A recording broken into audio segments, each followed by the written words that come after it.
istilah Pantura memang di dunia jurnalistik wilayah Pantura itu baru ada itu di penghujung akhir tahun 1980-an. Untuk khusus Jawa Tengah sebenarnya itu Dandeles itu memerintahkan pada prefek penguasa daerah itu untuk melebarkan jalan yang sudah ada dan mengeraskan.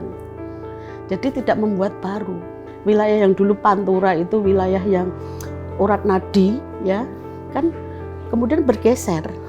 Ada yang menarik dari aspek budaya itu tentang ini, tentang dangdut, koplo. Kenapa disebut Pantura? Itu kan memang berangkatnya dari wilayah Pantura. Kan ini sebenarnya bentuk, kalau menurut saya itu bentuk perlawanan dengan dangdut miliknya raja dan ratu.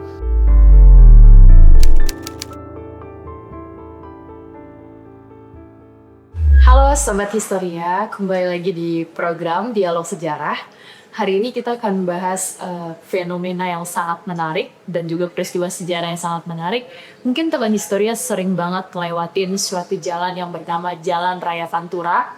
Nah, hari ini kita kedatangan tamu yang sangat luar biasa. Kebetulan beliau adalah dosen saya. Ini saya juga baru tahu ya, Prof ternyata lagi di Jakarta pas saya lihat status WA-nya. Okay. Alhamdulillahnya ada waktu gitu untuk berkenan datang di Dialog Sejarah, yang mana Prof Endah ini adalah sosok yang ahli untuk membahas sejarah Pantura. Bukan ahli, kebetulan belajar. Oke, nah nanti kita akan kupas tuntas bagaimana sejarahnya, fakta menarik apa saja yang ada di Jalan Raya Pantura. Tapi sebelum itu kita boleh kenalan dulu kali ya sama narasumber kita. Halo Prof Endah. Selamat siang ya. Selamat siang Mbak Laila. Terima kasih atas kesempatan yang diberikan. Dalam konteks di sini ya, memang kalau kita mau belajar tentang masa lalu itu kali habis ada sesuatu yang dipengaruhi sakini kan. Kalau disuruh perkenalan, saya sebenarnya senang sejarah itu sejak kecil, Mbak. Ya, karena saya orang kampung, orang desa. Jadi yang saya tonton itu wayang, ketoprak. Saya pikir semua cerita yang ada di dua hal tontonan saya itu ada dalam sejarah itu sendiri. Dan kebetulan saya bisa itu membaca dari kecil, baca Quran. Salah satu di kolom di Suara Merdeka itu waktu itu ada yang namanya Prof Hamid Abdullah. Itu sering memberikan semacam pencerahan tentang sejarah. Dan saya sangat senang sekali cerita tentang Angweng Dharma. Nah, saya pikir Angweng Dharma itu ada dalam tokoh sejarah di situ. Ternyata setelah saya masuk di belajar sejarah nggak ada. Ya sedikit kecewa ya. Nah itu. Dan kebetulan saya masuk di Undip sebagai mahasiswa tahun 85, lulus tahun 90, 91 masuk kembali di Undip menjadi guru atau istilahnya menjadi dosen ya bahasanya seperti itu dan sampai sekarang. Oke, terima kasih Prof untuk perkenalannya yang sangat menarik. Tadi Prof sudah jelaskan bahwa interest terhadap sejarah itu ternyata sudah lama ya. Sudah lama. Boleh dijelaskan nggak Prof, bagaimana sih background ketika Prof meneliti mengenai sejarah Pantura? Oke, jadi sebenarnya Jalan Raya background saya terutama tentang Jalan Raya Pantura dan ini merupakan sesuatu yang cukup menarik. Saya tinggal di wilayah Pantura, saya bukan orang pedalaman, jadi ya saya tahu persis bagaimana kata buku yang pernah saya baca itu bahwa kalau kita mau meneliti, menulis sejarah itu harus ada ikatan emosional. Nah, kemudian dari ikatan emosional itu kan akan membangun, kita ingin tahu rasa penasaran tentang daerah-daerah yang ada di lokasi, di tempat kita tinggal, dan lain sebagainya. Nah, waktu itu saya kebetulan kan dibesarkan di wilayah Demak Grobogan, dan itu masuk wilayah Pantura, pantai utara Jawa, dan dikenal wilayah itu menjadi daerah yang miskin. Dari masa kolonial sampai ya mungkin masa Orde Baru karena wilayah itu memang wilayah yang dari segi geografis memang daerahnya itu tidak dulunya pernah menjadi wilayah lumbung padi tapi kemudian menjadi daerah yang dikenal daerah miskin. Bahkan waktu saya masuk di program pasca sarjana S2 di UGM saya pernah ditanya sama Prof Soehartono itu, kamu dari mana? Demak Ngerubu oh wilayah miskin gitu. Nah ini kan sangat ironis kan gitu. Nah ini memunculkan sebuah pertanyaan dan saya pernah baca bahwa Demak Ngerubukan itu pada masa tanam paksa itu kan menjadi daerah yang endemik munculnya kemiskinan ya endemik di sana. Nah terus kemudian saya bertanya waktu kecilnya ada bangunan apa sih Mbah sama orang-orang di sekitar saya. Oh itu bangunan saluran irigasi dan lain Itu sebagainya. sekitar tahun berapa, Prof? Waktu saya kecil, terus kemudian kan pertanyaan itu terjawab.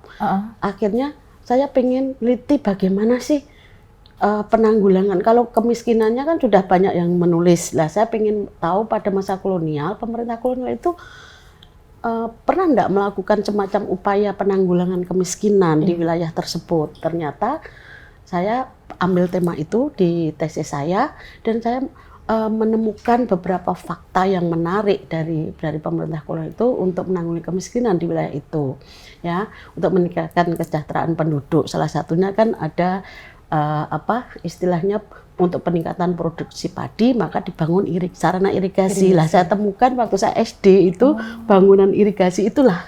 Oh ini toh ternyata lah.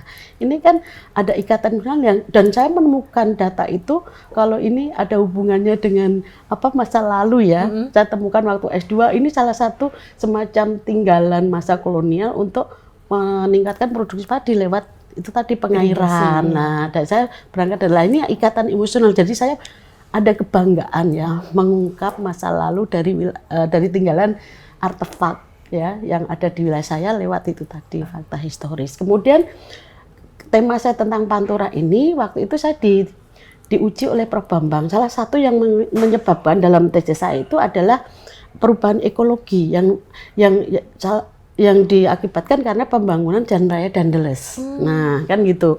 Sehingga ini kan dulunya Kali Serang Tuntang itu kan langsung dari hulu sampai ke laut.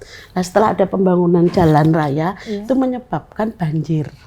Nah, banjir itu kan menyebabkan wilayah yang terkena banjir itu produksi padinya turun. Nah, ini salah satu pernyataan saya waktu saya diuji Pak Bambang. Nah, kemudian waktu saya mau masuk program doktor itu Prof Bambang, kamu ingat enggak waktu ini salah satu yang menyebabkan ini pembangunan jalan raya Dandeles, coba kamu buat istilahnya kalau orang Jawa susur galurnya jalan Dandeles itu bagaimana efeknya baik dari segi ekonomi dan lain sebagainya gitu loh. Nah akhirnya saya buat proposal tentang jalan raya Pantura itu sendiri. Sebelum beralih ke dampaknya atau fakta-fakta menariknya Prof, kenapa jalan Pantura sering diidentik dengan jalan raya Dandeles? Padahal kalau saya baca sekilas gitu dari hasil penelitian Prof Endah, ternyata jauh sebelum kolonialisme itu sudah ada ya, Prof? Ya, sudah ada, terutama yang ada di Jawa Tengah. Itu jalan yang notabene yang disebut jalan raya pos itu khusus Jawa Tengah itu sudah ada. Nah, ini dibuktikan pada saat Sultan Agung sebagai penguasa Mataram pada abad 16 ya itu melakukan semacam penyerangan ke Batavia. Dia kan punya penguasa daerah ya yang ada di pesisir. Nah, dulu itu kan pembagiannya itu kan pesisir barat, pesisir timur lah. Waktu itu yang di pesisir barat itu Tumenggung Baurekso itu diperintahkan menyerang Batavia lewat laut dan lewat darat. Nah, dari pernyataan ini berarti kan ada asumsi bahwa jalan Dandeles itu tidak melakukan pembangunan baru jalan khusus yang di Jawa Tengah itu sehingga riset saya itu yang awalnya saya ingin membuat riset itu dari Anyer sampai Panarukan, kemudian dari pembimbing saya itu promotor saya menghendaki supaya dipotong ini karena ada keunikan tadi yang tidak semua orang menganggap bahwa Dandeles itu membangun semuanya gitu kan. Nah itu pembangunan sebenarnya kalau kita lihat pembangunan jalan raya Dandeles itu diawali dari yang namanya dari Jakarta, Botenjok, kemudian Bogor itu sampai Karangsambung yang ada di wilayah Cirebon. Nah Cirebon sampai ke Surabaya ya itu sudah ada jalan sebenarnya. Walaupun jalannya mungkin hanya bisa dilewati oleh kereta kuda atau jalan kuda itu tadi. Nah ini kan asumsi itu kan sehingga ini kan ada keunikan sebenarnya, itu satu. Kemudian kalau kita melihat istilah pantura, memang di dunia jurnalistik wilayah pantura itu baru ada itu di penghujung akhir tahun 1980-an. 1980. Iya, di jurnalistik loh ya. Pantura itu baru, masa orde baru. Itu istilah pantura. Kalau sebelumnya ya wilayah pesisir gitu loh. Kayak tadi pembagian wilayah itu kan pesisir gitu tadi ya. Itu. Nah, itulah yang kenapa saya mengambil ini tadi. Nah, kalau kita lihat sekarang Jalan Raya Pantura itu kan kalau sekarang loh ya, itu kan lebih populer jalan tol kan? Iya, jalan tol. Panturanya kan agak sedikit meredup kan? Ya itu karena itu tadi ada pembangunan jalan Trans Jawa yang menyebabkan Jalan Raya Pantura ini agak sedikit tidak begitu diperhatikan. Nah, dampak ini membawa dampak luar biasa loh Mbak, kalau kita lihat dengan adanya pembangunan jalan tol itu, wilayah yang dulu Pantura itu wilayah yang urat nadi ya, kan kemudian bergeser. Walaupun yang bisa lewat di jalan tol kan roda 2 nggak bisa, hanya orang-orang menengah ke atas yang punya mobil kan yang lewat jalan tol. Sementara Jalan Raya Pantura yang bisa lewat ya jalan roda 2 dan Pantura sebutan itu tuh sebenarnya kan secara kan gaung tentang Pantura, Jalan Pantura itu kan biasanya kan mau Lebaran tuh. Iya. Iya kan banyak di mudik dengan Pantura dan sebagainya kan baru itu. Tapi masa-masa kalau itu kan ya anteng-anteng aja, kecuali kalau ada kejadian kecelakaan, ada kejadian banjir. Nah, itu baru dimuat kan gitu. Iya, itu tadi. Kalau dari proses dibangunnya tadi oleh masa Daendels terutama, apa saja ada perubahan mungkin dari struktur masyarakatnya, Prof, atau kegiatan masyarakatnya baik dari sosial, ekonomi gitu. Ada nggak perkembangannya, Prof? Oke, begini, karena kalau kita kalau kita pakai flashback-nya dari Daendels itu kan abad 19. Daendels membangun itu kan ada tujuan. Yang pertama kan untuk kepentingan benteng, untuk ini ya, untuk kepentingan militer. Yang kedua itu kan untuk supaya gampang diawasi. Jadi gampang diawasi pejabat-pejabat yang ada di daerah-daerah kan di Jawa itu lewat misalnya ya mungkin secara administratif itu kan gampang, ada kemudahan dan lain sebagainya karena dengan adanya jalan itu dibangun. Untuk khusus Jawa Tengah sebenarnya itu Daendels itu memerintahkan pada prefek penguasa daerah itu untuk melebarkan jalan yang sudah ada dan mengeraskan. Jadi tidak membuat baru. Jadi menurutnya merevitalisasi aja gitu ya. Ya betul. Jadi sebenarnya sudah ada jalan yang ada khusus di Jawa Tengah ya. Saya berbicara di Jawa Tengah itu sudah ada. Nah ini dibuktikan penguasa Pekalongan kalau mau sowan ke Sultan yang ada di Mataram itu naik kereta kuda dengan pengiringnya dan lain sebagainya. Berarti kan sudah ada jalan. Dia kan nggak mungkin lewat mana kalau nggak lewat jalannya, tapi nggak lewat Semarang waktu itu, belum lewat Semarang, dia lewatnya dari ini ya daerah Batang itu ke selatan, lewat Temanggung dan sampai ke Jogja sana. Itu jadi itu yang menarik ya. Itu kalau efek dari segi ini, dari segi ekonomi. Itu kan sebenarnya selain itu kan membawa efek orang yang dulunya itu pergi dari Jakarta, Batavia ke Surabaya itu 10 hari. Dengan kebijakan Daendels itu orang bisa melakukan perjalanan ya dan mengirim barang dan benda-benda pos yang di ini tuh cuma 5 hari. Berarti efektif ya kan gitu. Tapi dengan itu karena Anda jangan bayangkan Mbak Laila kalau waktu itu tuh naik kendaraan yang bermesin itu waktu itu kuda, yang di kereta kuda kan.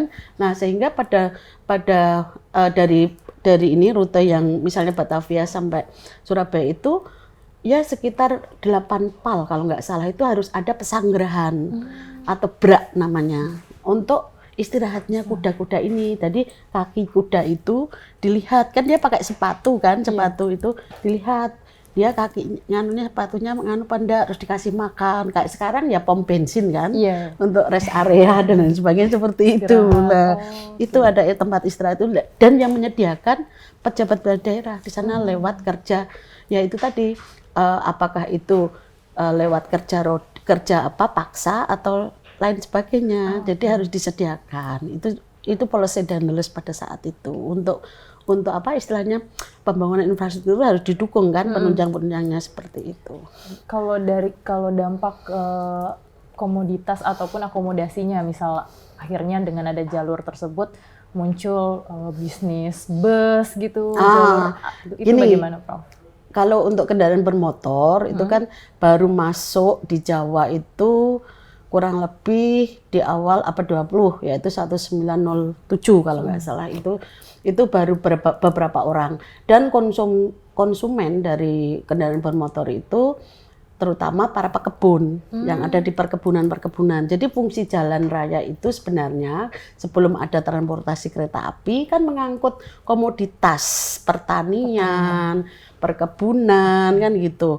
Tapi jumlahnya kan lama kalau menuju ke pelabuhan kalau lewat jalan. Makanya ada konsensi untuk membuat jalur kereta api dari pedalaman wilayah agroindustri ke pelabuhan supaya banyak mengangkut. Jadi jangan salah, kereta api awalnya itu bukan untuk manusia, untuk barang ekspor, gula, terus kemudian kopi dan lain sebagainya seperti itu. Nah, itu baru dari dekade awal itu ada impor kendaraan bermotor di Hindia Belanda pada saat itu. Nah, orang pribumi yang pertama kali bisa beli itu Sunan Pakubono X. Itu mengimpor kayak PW ya sekarang itu, kendaraan model PW itu. Nah, Sunan Pakubono X itu kan orangnya gemuk, mobilnya kan kecil kan, PW itu. Kan ada lagu itu, ini. Montor cilik sing numpak benek, itu ada itu sindiran kayak gitu. Nah, itu ya. Seperti itu. Terus kemudian gini, waktu Sunan tuh pakai kendaraan bermotor, rakyat tuh menyebutnya kereta setan. Karena biasanya Sunan itu kan pakai kereta kuda, tak tok gitu kan, dan lambat kan. Begitu ada Sunan datang, wes naik mobil, nah itu kan kayak setan, wes cepet hilang. Nah ini yang mungkin nggak tahu ya Laila. Nah itu seperti itu, menariknya di situ. Nah itu sampai 1930 itu impor mobil di Jawa itu kurang lebih 10.000. Ya 10.000. Terus kemudian 1917 kalau nggak salah itu ada ini ya, jalan itu sudah mulai ada aspal. Nah, maka berkembang juga nanti di era yang sama kendaraan bermotor ini kan pakai roda dari karet kan. Nah, maka muncul industri ban karet di Hindia Belanda. Saya sebutkan Gujir itu dan lain sebagainya. Terus kemudian karena ini karena ada jalan raya, orang kan pengen mengakses dari aspek ekonomi, ya kan? Menjual makanan, kemudian bengkel, pom bensin, jadi mulai berkembang ya. Terus kemudian jasa ini kan mengangkut produksi pertanian, produksi perkebunan, manusia. Akhirnya ada yang namanya bus, ada truk, itu kan banyak. Itu di dekade awal yang saya bicarakan itu di awal abad 20 gitu. Kalau selain perkembangan ekonomi, fenomena apa saja Prof yang ditemuin di sepanjang jalur Pantura itu? Gini ya, yang 1933 sebenarnya itu ada undang-undang lalu lintas yang diimpor dari barat ke Hindia Belanda. Kalau orang di dunia barat sana kalau kita jalan dan sebagainya itu kan pasti di sebelah. Kita kan jalannya pasti di sebelah kiri kan. Nah, kalau di undang-undang yang asli sana kan sebelah kanan. Ya kan? Nah, itu disesuaikan dengan budaya yang ada di sini. Untuk setirnya juga ya kan dipindahkan. Nah, itu disesuaikan dengan budaya yang ada di Indonesia ini. Kalau kita lihat terus kemudian ini aturan itu terus dan tanda-tanda lalu lintas itu sudah ada sejak masa itu dan disesuaikan dengan kendaraan yang ada pada masa itu. Jadi sepeda, ada gambar sepeda, parkir sepeda, terus gimana rambunya, itu ada itu. Kalau saya masih melihat waktu Bu Indah kecil tahun 70-an, itu orang kalau malam hari sepeda itu harus ada lampunya. Terus ada peneng itu kan pacek ya. Nah itu ada pacek untuk sepeda dan sebagainya, itu ya becak, itu kan ada gitu. Nah ini yang kadang fenomena kalau kita lihat itu ya, undang-undangnya itu bagus, yang menciptakan orang top ya, istilahnya kan ada ahlinya di bidang itu. Tapi mohon maaf, kenapa banyak kejadian kecelakaan di jalan raya dan itu karena apa? Karena satu, sosialisasi, kemudian pendidikan berlalu lintas. Kalau zaman dulu itu anak-anak SD itu dikasih tahu pendidikan lalu lintas dan cara rutin waktu masa kolonial. Bagaimana sih cara jalan yang baik, bagaimana cara, nah sehingga kan anak kecil itu udah tahu, ya kan. Nah terus undang-undangnya bagaimana, jadi nggak terbebani, maaf ya, kurikulumnya macam-macam anak-anak sekarang itu kan seperti itulah. Itu termasuk itu kan, ini sebenarnya kan ini hal-hal tentang kehidupan. Nah itu sosialisasi itu yang pernah saya baca ya, dari sumber yang saya baca itu selain di koran, kemudian ada secara rutin itu dari kayak kalau sekarang polisi lalu lintas ya, itu untuk mensosialisasi pada masyarakat itu. Masif berarti ya. Oh luar biasa Mbak itu. Terus yang saya baca itu ada yang namanya komunitas sopir dan membentuk majalah sopir, ada masa kolonial itu di sini ada itu. Nganunya majalahnya.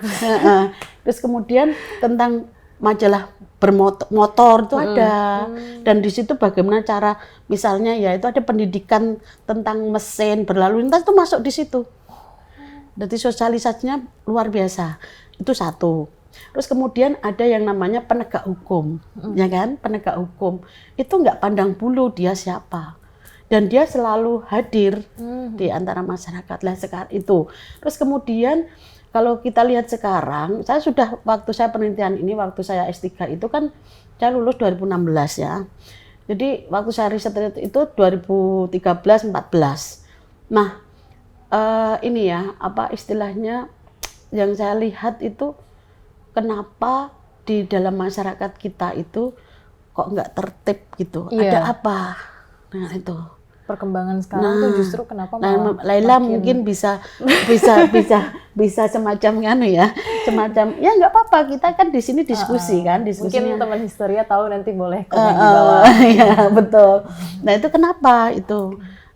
Kalau saya secara pribadi itu memang tidak bisa, yang namanya undang-undang itu bisa tegak kalau penegak hukumnya nggak tegas.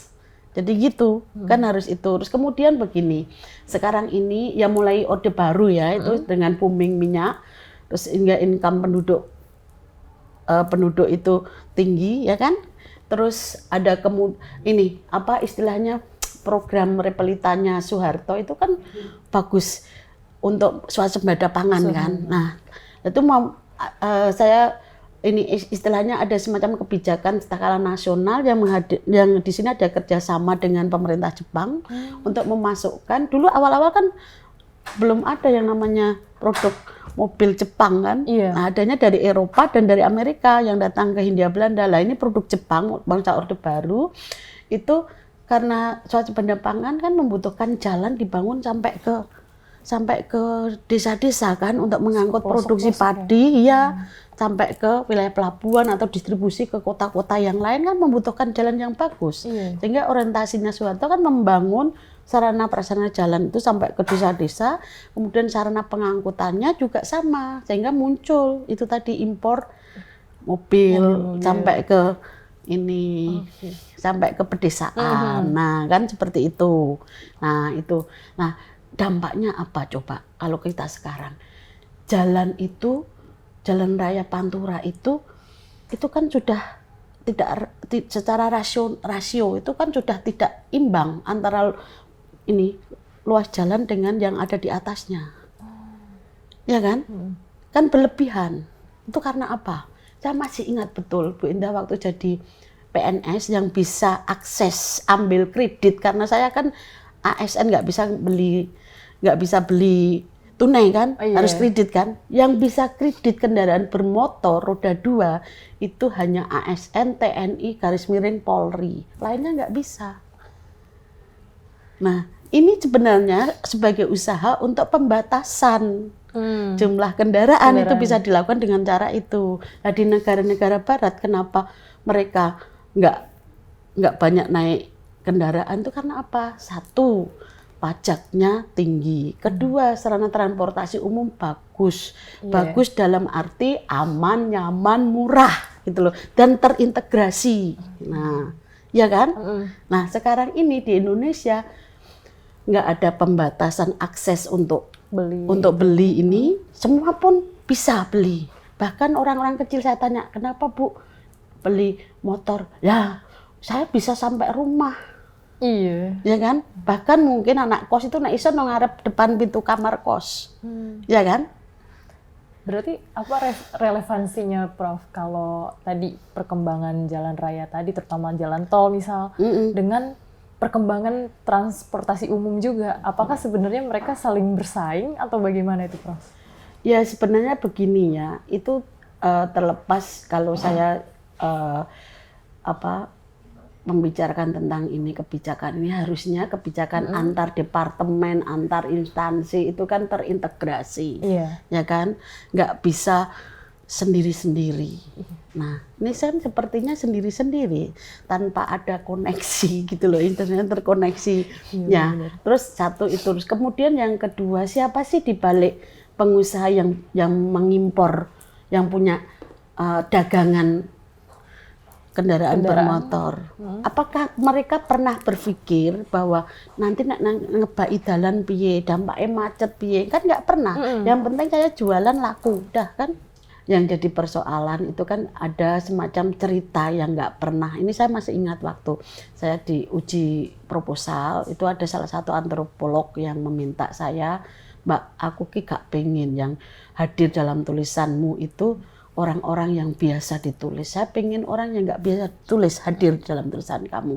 Padahal kenyataan yang ada di lapangan itu kan cerita tentang sopir, kebiasaannya, tentang kriminalitas, tentang premanisme, tentang apa istilahnya, kemudian patologi sosial lain, tentang PSK yang terselubung. Boleh tuh Prof jelasin. Saya menarik karena setahu saya kan di sepanjang Jalan Pantura kayak banyak banget fenomena sosial, mungkin kopi pangku itu kan juga ada kan ya Prof. Nah, saya itu penasaran dengan kopi pangku. Sebelum ada cerita kopi pangku, saya sudah riset sampai ke Gresik. Sebenarnya cerita itu kan basicnya di Gresik. Kopi pangku itu sebenarnya. Nah, saya hanya ingin mencocokkan bener enggak cerita yang ada di film itu dengan yang fenomena yang pernah data yang pernah saya dapat gitu. Gimana tuh Prof? Sama. Ya sama, memang seperti itu. Ya, jadi sebenarnya ini kan ada efek-efek yang jarang dimunculkan dalam dunia ditulis gitu kan, karena nah itu tentang efek, yaitu tadi patologi pelacuran yang terselubung ya. Nah itu sebenarnya dari hasil riset saya ini, karena kebetulan saya di-cut hanya di Jawa Tengah, itu ada beberapa daerah ya yang menjadi lokalisasi terselubung. Biasanya di tempat untuk ini, untuk apa istilahnya pemberhentian istirahat sopir truk dan lain sebagainya. Nah itu kan pangku kan ya, itu kan para sopir kan. Nah berhenti di situ. Nah saya beruntung waktu itu saya punya akses bisa masuk di dunia yang ini sopir bus ya, sopir bus, sopir truk itu karena saya punya sepupu yang kebetulan jadi sopir truk. Dia mengangkut hasil bumi dari Jawa sampai ke Lampung. Nah, kan susah Mbak untuk masuk ke dunia seperti itu. Saya harus kenal dulu. Iya, paling tidak kan saya harus tahu nama si A, si B, ya kan. Nah, saya tahu, Mbak, Dek, kamu kalau datang ke Compreng namanya, perbatasan Tuban dengan Rembang, itu tempat untuk istirahat supir, itu namanya Compreng, daerah Compreng. Ya, itu.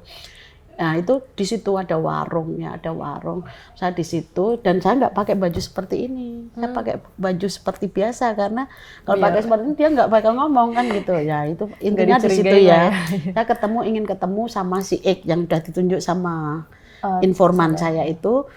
ini yang bisa bicara banyak tentang ini, tentang fenomena kehidupan sopir. Akhirnya saya tanya dan saya menemukan satu buku yang waktu itu di Perpustakaan Kependudukan UGM yang ada peneliti yang sudah memulai tentang ini kehidupan sopir itu tadi. Saya berangkat baca itu dulu, terus saya cocokkan di lapangan kan, bener apa enggak? Ternyata oh ya saya centang betul. Terus saya tambahkan mana yang belum. Akhirnya saya dapat semacam informasi baru ya itu tentang dunia sopir itu tadi. Itu dari sejak masa kolonial, Prof? Udah ada? Kalau masa kolonial, karena saya informan nggak ada, jadi nggak ada dokumen tentang itu, saya nggak bisa berbicara tentang masa itu. Yang jelas yang bisa saya bicarakan ini masa Orde Baru ya, masa Orde Baru yang khusus ini, khusus tentang ini tadi patologi sosial itu tadi. Nah itu tentang ini ya. Terus kemudian kan selain melahirkan yang mana PSK terselubung itu tadi dengan tarif tertentu, ya kan? Tawarannya saya sampai hafal, Mbak. Oh, ada tarif range Yes, harga itu? ada. Oh. Ada, misalnya gini. Emang mucikari, maaf ya, saya berbicara mucikarinya itu ada yang laki-laki. Tukang pijat gitu ya. Membutuhkan pijat plus apa enggak gitu loh. Nah, seperti itu. Nah, plus berarti kan ada harus menghadirkan itu tadi. Terus ada juga yang jadi istri kedua, istri ketiga. Dibawa pulang? Bagaimana? Di jalan itu. Jadi dia itu punya istri jalan, dihidupi yang penting dia buka warung gitu, udah dihidupi, dia hidup sendiri. Gitu. Itu seperti itu modelnya. Iya, sesuai sih sama yang di filmnya. Terus, bahkan ada cerita ini yang saya sedikit lucu itu, ada yang nggak bayar sekarang. Nah aku bar coko dari Jakarta tak bayar. Ini ceritanya lucu, Mbak. Jadi saya itu ketawa sendiri. Nah, ini kan menarik ya, itu sesuatu yang menarik kan, yang namanya PSK itu kan ada yang terlokalisasi kayak di Semarang itu kan terkenal dengan dulu Sunan Kuning, terus di perbatasan Semarang Kendal itu ada Gambilangu, kemudian di wilayah Banyu Putih Batang itu di Alas Ruban itu ada, itu terus jadi saya menemukan itu, bahkan dulu waktu itu saya ada di Indramayu, sama Indramayu saya risetnya dulu. Nah di situ. Ya, ini yang namanya ini nggak hanya pada masa itu, kayak mungkin lokalisasi yang terbesar di Asia Tenggara, yang di Surabaya kan ada Doli itu kan Doli. Nah, itu kan terkenal banget kan. Berarti kan dari aspek itu kan berarti yang namanya kebutuhan untuk seperti itu kan memang ada sejak zaman dulu lah ya kan gitu. Tapi saya nggak akan nganu karena saya nggak riset pada masa itu kan. Nah, itu pada masa Orde Baru itu. Terus kemudian begini. Ada yang menarik dari aspek budaya itu tentang ini, tentang dangdut, koplo. Kenapa disebut Pantura? Iya. Itu kan memang berangkatnya dari wilayah Pantura. Dan yang menjadi pengembang, istilahnya penikmat, itu kan orang-orang Pantura. Kan ini sebenarnya bentuk, kalau menurut saya itu bentuk perlawanan dengan dangdut miliknya Raja dan Ratu. Siapa? Berarti dari masyarakat gitu ya? Yang terpinggirkan kan sebenarnya, kayak sopir itu kan kalau dia nyanyi dangdut yang halus gitu ngantuk, makanya dia perlu dangdut yang tang terang tang tang. Nah, itu yang bikin. Berarti bedanya di itunya di kendangnya itu kayak kendangnya itu di situ, Mbak. Nah itu nggak ngantuk lah. Kenapa di dangdutnya namanya koplo? Koplo itu sebenarnya kan orang ngoplo itu kan supaya kita itu rileks dengan, kalau zaman dulu kan pakai apa istilahnya, pakai ini loh, pakai semacam zat yang membuat orang bisa fly kan gitu lah dangdutnya. Itu koplo. Ya, kenapa disebut koplo Pantura itu dangdut koplo ya, dangdut yang kita bisa sementara itu terlepas dari hingar-bingar ini, bisa nyantai dengan gaya. Coba kalau dengar dangdut koplo, siapa yang nggak ingin gerak? Iya. Ya kan? Ya kan? Dangdut yang sekarang dangdut itu kan masuk di hotel bagus-bagus, ya kan? Lagunya misalnya lagu Roma yang ini bersama, begitu tang tarang tang tang, langsung orang gerak. Ya enggak? Iya, iya. Kan dikoplokan. Siapa yang nggak mau gerak? Dan itu sekarang dangdut yang Pantura itu nggak kenal itu milik orang Pantura saja, milik semua. Mirip semua. Nah, sebenarnya bentuk perlawanan dan mencapai puncaknya itu pada waktu kasusnya Inul sama Roma itu. Ya kan? Koplo itu kan pakai goyang ya. Nggak ada koplo nggak goyang. Ngebor ya. Nah, ngebor atau ada gergaji, ada nggak tahu. Iya, ini kan ada kan dangdut goyang gergaji, goyang apa lagi itu banyak dulu fenomena itu tentang itu, ya kan di situ tahun 2000 itu kan sampai boom gitu 2000-an itu. Nah itu. Oke, kalau itu kan tadi lebih banyak dampak positif lah ya, Prof. Iya. Kalau dampak negatifnya gitu, misal dari aspek lingkungan, geografis. Iya, sebenarnya kalau yang lingkungan ini sebenarnya itu salah satunya yang itu tadi yang di awal kenapa saya apa istilahnya tertarik tentang meneliti tentang jalan itu yang merusak lingkungan kan berarti dari yang dulunya aliran sungai dari hulu sampai hilir yang ada sampai laut nggak ada halangan berarti lancar kan. Begitu setelah ada jalan kan dibendung kayak semacam dibendung lah ini kan mengakibatkan permukaan airnya kan nggak bisa langsung ke laut, nah terhalang itu kan. Nah sekarang ini tambah lagi dengan penggunaan air tanah, air bawah tanah yang luar biasa, terus kemudian kerusakan lingkungan di seputar jalan. Jalan itu kan lingkungannya itu kan, ya itu tadi nggak bisa aliran kalau nggak disertai dengan pembentukan kayak gorong-gorong kecil dan lain sebagainya itu kan bisa merusak lingkungan kan. Nah selain merusak lingkungan dari aspek fisik, juga di sini ada dampak menimbulkan penyakit. Ya enggak? Iya. Kalau air tergenang apa yang terjadi? Penyakitnya.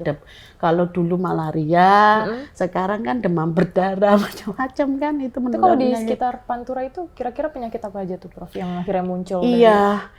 Kalau kita lihat dari, ya mungkin nggak disebabkan karena jalan raya saja ya, tapi dari aspek masyarakat budaya yang dalam masyarakat aja itu, ya penyakit yang ada di wilayah pesisir itu ya karena lingkungan itu tadi yang nggak bersih, ya itu kan malaria yang paling banyak itu di awal abad 20. Kemudian kayak diare, ya penyakit diare, ya itu pernah terjadi di Semarang itu. Sampai menimbulkan korban yang jumlahnya banyak. Sehingga ada kebijakan pada saat itu semacam sosialisasi tentang sanitasi oleh pemerintah kolonial, bagaimana cara orang hidup bersih dan lain sebagainya, terus minum yang bersih maka muncul PDAM. Nah, itu kan sebenarnya sebagai sarana untuk menghindari penyakit-penyakit. Nah biasanya kan gitu kan ada peristiwa baru ada kebijakan yang solusinya kan gitu ya. Bukan bikin dulu buat jaga-jaga. Iya. Nah ini sebenarnya selain itu juga gini Mbak, pembangunan kota itu kadang kan nggak direncanakan dulu.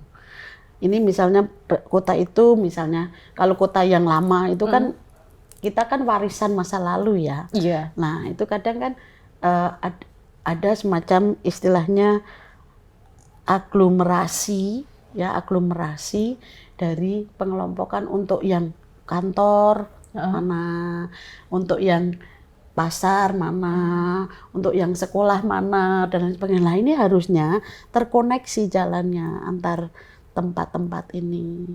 Nah, sekarang ini kan dari warisan masa lalu yang sudah seperti itu, terus kemudian kebijakan itu mungkin ya saya bukan menyalahkan mereka pasti belajar masa lalu ya.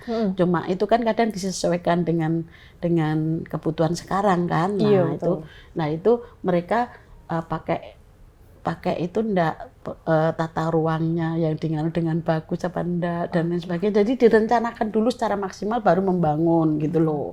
Maksud saya seperti itu sehingga kadang kan menimbulkan permasalahan di kota-kota itu seperti itu. Oke, kalau selain pengaruh di wilayah daratannya ya Prof, ada nggak peran Pantura, jalur Pantura ini terutama di pelabuhan-pelabuhan? Oh jelas.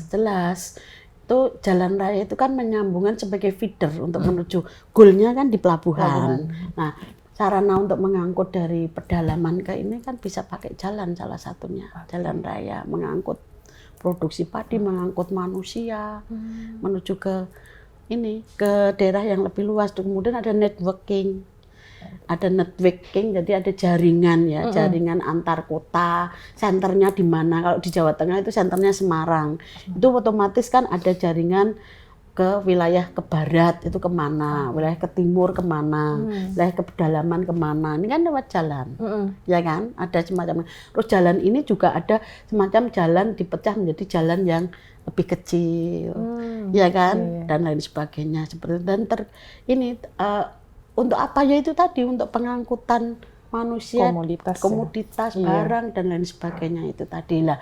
Goalnya di pelabuhan, memang pelabuhan itu menjadi goal terakhir karena itu nanti dulu kan diangkut pakai kapal ke luar negeri, ke Eropa, ke Asia Tenggara dan lain sebagainya kan gitu, ya kan produksinya itu. Kalau sebelum masanya Dendels, sebelum masa kolonial itu jalur perdagangan internasional udah aktif belum? Sudah aktif.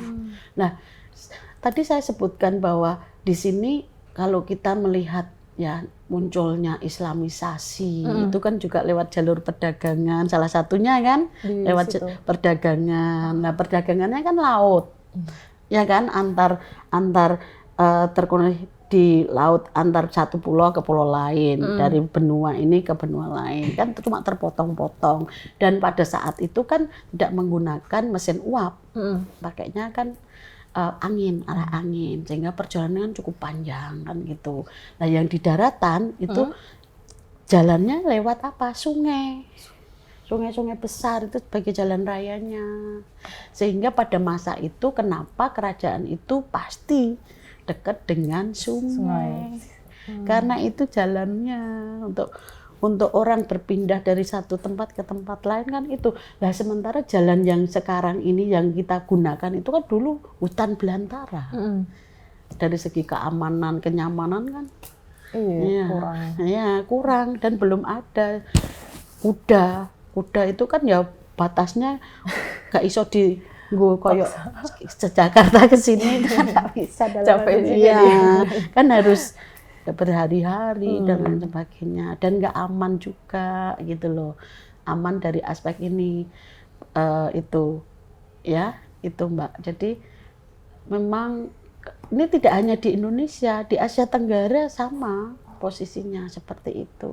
Pada abad-abad sebelum kolonialisme ada di Asia Tenggara. Sudah aktif lah ya. Ya sudah ada lah, kan ada hubungan antara Sriwijaya dengan yang ada di Kamboja dan ada di Cina, ada di India lah. Betul apa?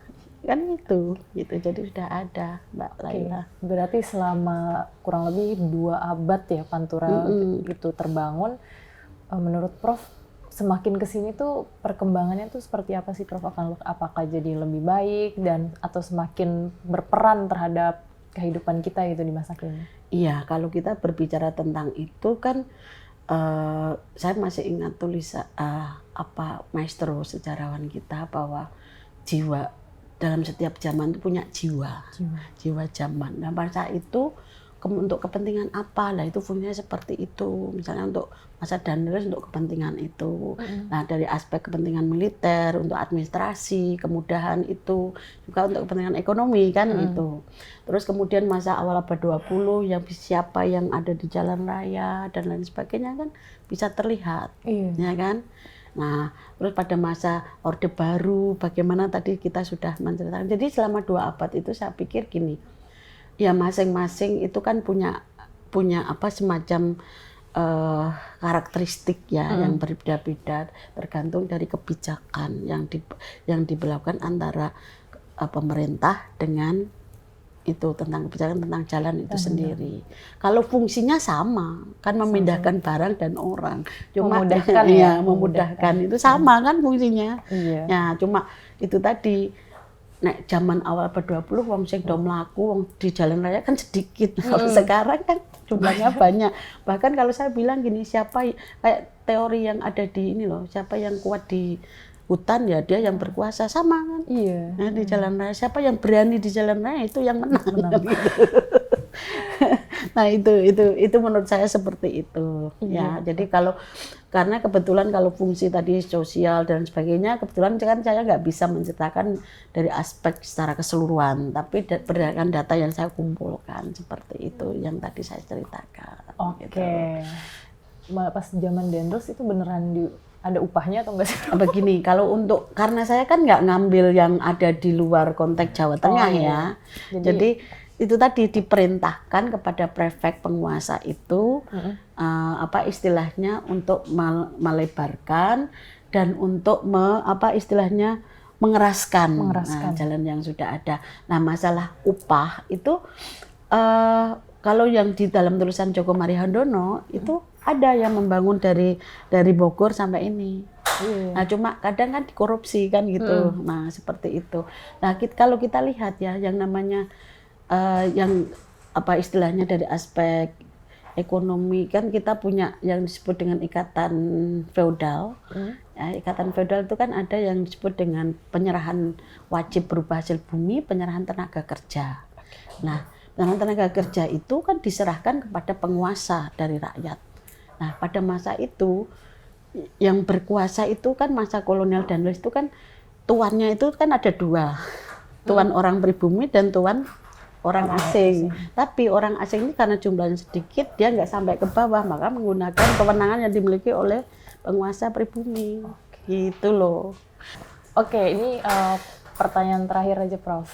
Dari pembangunan jalan tadi, infrastruktur tadi, apakah memakan banyak korban gitu? Ataupun sebenarnya masyarakat pribumi justru terbantu gitu dengan pembangunan jalan tersebut? Karena nantinya menguntungkan juga gitu buat masyarakat. Kalau kasus yang saya teliti, tidak banyak jumlahnya. Tapi kalau yang kasus yang diteliti Pak Djoko Marihandono yang membuat jalan baru dan dari Dandeles itu dari Bogor sampai Karangsambung banyak korbannya yang mati dari itu dari pembangunan jalan ini karena medannya juga luar biasa. Nah, untuk yang khusus yang saya teliti ini itu kan yang agak sedikit berbeda itu yang tanjakan yang ada di daerah Batang itu, Plelen itu yang namanya Plelen itu. Dan waktu itu Dandeles itu tidak hanya menggunakan tenaga manusia tapi tenaga kavaleri, jadi tentara yang suruh membangun. Jadi ada intervensi pemerintah kolonial untuk membantu ini karena tenaga orang biasa kan tidak terbiasa dengan tenaga kan seleksi toh kalau tentara itu kan ada seleksi fisiknya dan sebagainya itu jadi ya itu jadi untuk kasus yang saya teliti itu tidak banyak menganu korban. Ya misalnya beda dengan yang kasusnya yang diteliti Pak Djoko Marihandono ya itu yang bisa saya sampaikan. Karena memang sudah nah itu tadi sudah ada jadi dia tinggal dilebarkan dengan berbaik data itu. Jadi beda kan membangun baru dengan hanya mengeraskan melebarkan itu kan enggak. Ya ada sih tenaga kerja, memang para prefek ini menggunakan tenaga kerja yang tadi yang diserahkan dari orang-orang masyarakat biasa kepada pejabat pribumi. Makanya karena itu dia memerintahkan pada prefek itu tadi pejabat pribumi supaya kamu mengeraskan dan melebarkan. Nah terserah kamu mau menggunakan apa. Tapi Dandeles juga memberikan semacam istilahnya upah ya ada upah. Saya lupa agak sedikit lupa ya berapa golden gitu untuk ini. Nah biasa dikorupsi karena uang itu kan dari zaman dulu sampai sekarang kan nggak akan berubah. Enak karena kebiasaan para pejabat zaman dulu kan dia banyak kebiasaannya kan pesta melakukan terus istrinya nggak hanya satu banyak anaknya juga banyak yang dihidupkan itu menyebabkan orang itu ya gaya hidup dan lain sebagainya itu. Oke, terima kasih banyak Prof. Infonya sangat menarik dan banyak banget yang saya baru tahu gitu tentang Jalan Raya Pantura tadi. Ternyata memang ada dikotomi ya antara Jalan Pantura yang kita tahu sama yang tadi Prof Enda teliti gitu. Iya. Bahkan sudah jauh sebelum masa Dendros atau kolonial, jalur ini tuh sudah ada, dan di masa kolonial itu diperbaiki dan diperluas. Iya, diperlebar. Diperlebar. Ya. Kalau dulunya hanya satu kereta kuda, maka dibuat supaya bisa ini kereta kuda yang bisa saling, iya. Berarti kan bisa, betul itu supaya lebih cepat kan? Oke. Oke, baik Prof. Terima kasih. Sama-sama. Sekian bahasan Pantura kita pada hari ini. Mungkin teman-teman masih penasaran tentang hal lain, boleh langsung komen aja di bawah. Atau ada tema menarik lainnya untuk dialog sejarah, boleh juga komen di bawah. Sampai ketemu lagi di dialog sejarah berikutnya. Saksikan terus hanya di channel YouTube historia.id. Dadah!